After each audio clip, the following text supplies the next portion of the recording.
सद्गुरू श्री ब्रह्मचैतन्य महाराज गोंदवलेकर यांचं प्रवचन 22 जुलै. गुरु आपल्याला अंतिम सुख दाखवतात. एक लहान मुलगा एका विहिरीजवळ उभा होता. त्याची एक वस्तू आत पडली होती. ती काढण्यासाठी मी आत उडी मारतो असे तो म्हणू लागला. त्यावर तिथे होता तो एक मनुष्य म्हणाला, तू असे करू नकोस, आत पडून बुडून जाशील. तरी पण तो ऐकेना. एवढ्यात त्याचा बाप तिथे आला. त्यानेही मुलाला पुष्कळ सांगून पाहिले, पण तो ऐकेना.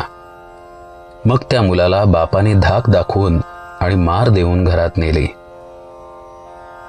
आता मुलाला मारले म्हणून तुम्ही बापाला दोष द्याल का? एकुलता एक मुलगा नवस करून झालेला, त्याला जाऊ दिले असते तर काय झाले असते असे म्हणाल का? नाही ना. तर मग गुरु तरी काय करत असतो? आपण विषय मागत असतो आणि ते दिले तर आपण त्यात बुडून मरू हे त्याला माहीत असते.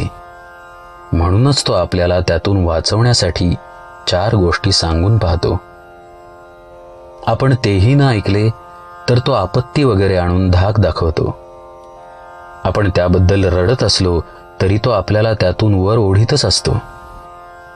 आपण तर चांगले शिकले सवरलेले, त्या मुलाप्रमाणे अज्ञान नसून चांगले वयस्कर, तरी सुद्धा आपल्याला विषयात उडी घ्यावीशी वाटते. गुरुने सांगितले लग्न करू नकोस, तर आपण लग्न कधी होईल म्हणून त्याच्या पाठीस लागत असतो. आणि शेवटी तर गुरुला समजतच नाही असे म्हणण्यापर्यंत आपली मजल जाते. सध्या दिसते तेच सुख आपण खरे असे मानत असतो, पण अंतिम सुख काय हे गुरुला कळत असते.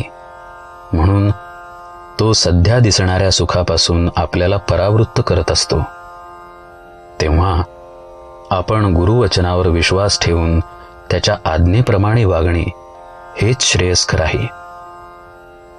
तो जे साधन सांगेल तेच करत राहावे, म्हणजे आपल्याला अंतिम सुखाचा लाभ होईल. गुरु आज्ञा करतो म्हणजे काय करतो? तर आपले मन जिथे गुंतले असेल तिथून त्याला काढण्याचा तो प्रयत्न करतो. भगवंत भक्ताची संकटे नाहीशी करतो म्हणजे त्याची प्रापंचिक संकटे दूर करतो असे नाही. ती काय सहज दूर करता येतात, पण भक्ताला समाधानात ठेवून संकटे सहन करण्याची शक्ती भगवंत देतो. भक्ताला तो नेहमी स्मरणात ठेवतो. असे भक्तच संतपदाला पोहोचतात. एखाद्या विद्वान माणसाची विद्वत्ता ओळखायला आपण थोडे तरी विद्वान झाले पाहिजे. त्याचप्रमाणे संत ओळखायला संतांच्या ठिकाणी असणारा गुण थोडा तरी आपल्या ठिकाणी असला पाहिजे. संतांचा मुख्य गुण म्हणजे ते भक्तीला चिकटलेले असतात.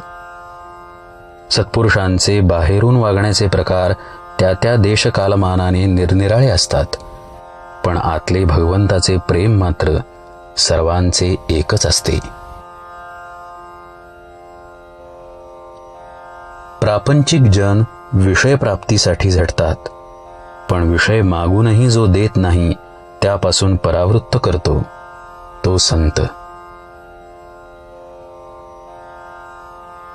जानकी जीवन स्मरण जय जय राम.